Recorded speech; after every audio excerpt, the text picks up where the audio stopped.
Разрешувањето на 4 директори не е ништо друго, туку перфиден обид да се прикрие криминалот во и околу ВМРО ДПМН.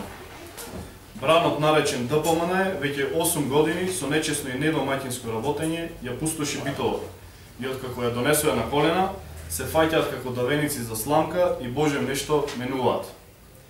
Дали смената на 4 директори за нивното неуспешно работење ќе биде по принципот добро офајди се, вработи ги најблиските и така освежен замини без никаква одговорност.